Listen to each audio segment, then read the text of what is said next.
Let's dive into social for a bit, because I know a lot of people listening to this will be very keen to understand what's happening in the world of social media. Before we started recording, you gave me one of the impressive headlines from your most recent report. Do you want to tell everyone?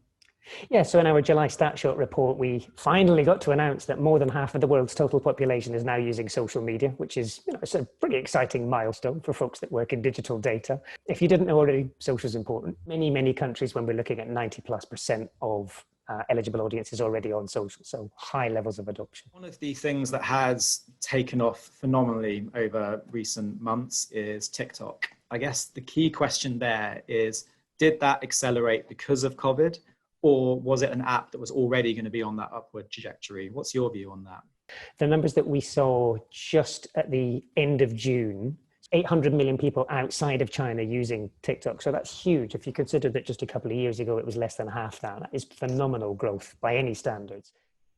Even if you thought it was going to have lots of success anyway, the circumstances in COVID were just perfect. So the question is, can that stick once normality returns? So wanting to fill up spare time, wanting to see funny and entertaining content.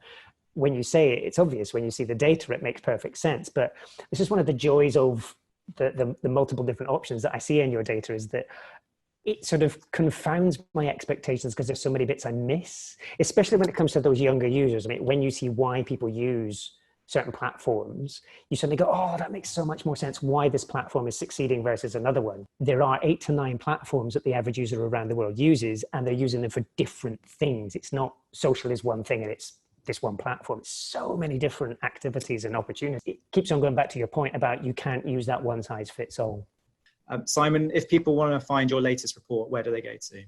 So datareportal.com, easiest place to find all of those reports for free with the generous support of people like you. So thanks again to you guys for helping with those. But yeah, everything available for free, datareportal.com.